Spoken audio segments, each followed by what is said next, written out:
Kita mati, kita mau cerita mati. Mati itu keniscayaan mesti. Kullu nafsin dha'iqatul maut. Yang bernyawa mesti mati. Manusia mati, hewan mati, jin mati, iblis pun mati. Ditiup sangkakala iblis mati. Malaikat mati. Malaikat maut mati. Mati semua. Ditiup sangkakala semua mati. Malaikat yang di langit, makhluk yang di bumi mati. Yang hidup tinggal malaikat pemikul aras, malaikat maut, malaikat Jibril, malaikat Mikail, malaikat Israfil. Yang niup itu nggak mati dong. Masa yang niup mati? Tapi kemudian Allah matikan. Malaikat pemikul aras mati, malaikat-malaikat itu Jibril, Mikail mati semua. Tinggal malaikat maut. Kata Allah, kamu malaikat maut, pergi kamu cabut nyawamu sendiri. Dicabut pelan banget, namanya nyabut sendiri. Coba kita suruh cabut kuku sendiri coba. Cabut pelan-pelan, menjerit malaikat maut sekuat-kuatnya. Cabut sendiri nyawanya, nggak sanggup. Kata malaikat maut, nggak mampu aku ya Allah, sakit. Kalau aku tahu mati sakitnya seperti ini, aku nggak akan berani mencabut nyawa makhlukmu yang soleh. Saya nggak berani mencabut nyawa saya sendiri, nggak mampu saya Allah. Akhirnya Allah matikan malaikat Mikail, malaikat maut habis. Tinggal Allah, huwal hayyul qayyum, yang maha hidup lagi maha berdiri sendiri. Ternyata mati sakit. Malaikat maut nggak sanggup mencabut nyawanya sendiri saking sakitnya. Kata Rasulullah, mati itu yang paling enak. Jadi mati yang paling enak seperti kambing dikuliti hidup-hidup. Itu yang paling enak. Kalau yang paling sakit gimana?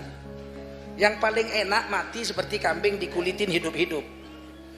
Kata Nabi Musa, mati yang paling lezat seperti ditikam pedang 1000 kali. Kata Nabi Isa alaihissalam, mati yang paling enak seperti burung digoreng hidup-hidup. Bagaimana kita mau menghadapi mati yang sebegitu menyakitkan?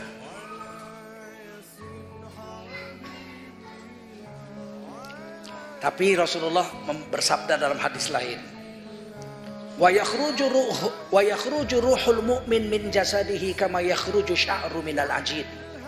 Gampang keluar roh orang beriman seperti rambut keluar dari tepung. Ceret, selesai. Kok bertentangan nih hadis? Yang satu bilang seperti kambing di kulit hidup-hidup, Rasulullah sendiri yang mengatakan.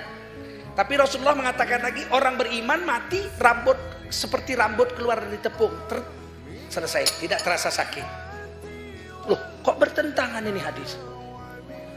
Kalau kita orang bodoh seperti saya ini, nggak boleh sok pinter soal hadis. Dia bilang, wah ini mengatakan sakit, yang ini Rasulullah bilang nggak sakit. Wah kalau begitu yang benar yang mana nih? Yang ini yang benar, yang ini dhaif dibuang, yang ini sahih diambil. Kita bukan ahli hadis, kita ini ahli hadas. Sebentar-bentar berhadas besar, sebentar-bentar berhadas kecil. Kita bukan ahli hadis, sok-sok mau menghakimi hadis. Satu orang ulama ahli hadis, beliau jumpa 2 hadis ini, dia nangis, ya Allah, hamba orang bodoh, nggak ngerti tentang hadis Rasul. Padahal dia hafal itu hadis, sama sanad-sanadnya dia hafal. Tapi aku nggak paham ya Allah, bagaimana yang satu bilang sakit, yang satu bilang mati nggak sakit. Beri kepahaman kepadaku ya Allah. Siang puasa, malam tahajud, siang puasa, malam tahajud, minta ilmu dari Allah. Jangan lupa like, comment, and subscribe. Tak beri ilmu padamu kecuali sedikit. Dia siang puasa malam tahajud, siang puasa malam tahajud, merenungi 2 hadis saja berhari-hari puasa dan tahajud. Sampai satu hari dia jumpa Rasulullah SAW dalam mimpinya. Siapa yang jumpa Rasul dalam mimpi itu pasti Rasul. Sebab iblis dan setan tidak mampu menyamar seperti Rasul. Jadi kalau siapa saja yang hadir ini pernah jumpa dengan Rasul dalam mimpi, itu pasti Rasul. Tapi kalau jumpa dalam mimpi jumpa Ahok, belum tentu Ahok. Kalau Rasul mesti. Begitu beliau orang alim ini, ahli hadis ini jumpa Rasul dalam mimpinya, dia pun menangis. Ya Rasulullah, alimni hadzal hadis. Ajarilah aku tentang hadis ini. Yang satu Tuhan bersabda sakit mati, yang satu Tuhan bersabda mati tidak sakit. Ajarilah aku ya Rasul. Nangis-nangis.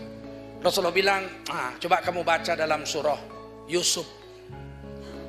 Rasulullah cuma bilang Iqra surah Yusuf. Baca surah Yusuf. Bangun. Begitu bangun langsung duduk baca surah Yusuf. Hafal Quran. Ulama. Kalau kita hafal Quran. Kalau kita hafal Quran, ulama ini langsung baca surah Yusuf. Dapatlah dia keterangan tentang hadis itu di surah Yusuf. Bahwa mati tetap sakit. Yang paling enak seperti kambing dikuliti hidup-hidup. Tapi kalau orang beriman yang mati yang soleh, diperlihatkan oleh Allah surga yang akan ditujunya ketika mau mati. Sehingga cantiknya surga, harumnya bau surga, merdunya nyanyian bidadari menyambut rohnya mau pulang. Sakit itu tidak terasa, terbius. Kata Allah, falaula idza balagatil hulqum wa antum hina idzin tanzurun. Ketika nyawamu sampai di leher, sakaratul maut, pada saat itu kamu akan melihat tempat yang akan kau tuju. Ahli sorga udah lihat sorga. Sementara anak istrinya yang menunggu di tempat tidur di rumah sakit gak lihat apa-apa. Dia lihat, apa itu cantik sekali. Subhanallah, cantiknya. Dicium lagi, harum, Masya Allah. Turunlah beberapa asisten malaikat maut. Kadang 6, kadang 8, kadang 10, kadang 12, kadang 20, tergantung derajat ulama yang orang-orang yang mau mati ini. Makin soleh makin banyak. Turun malaikat. Jangan lupa like, comment, and subscribe.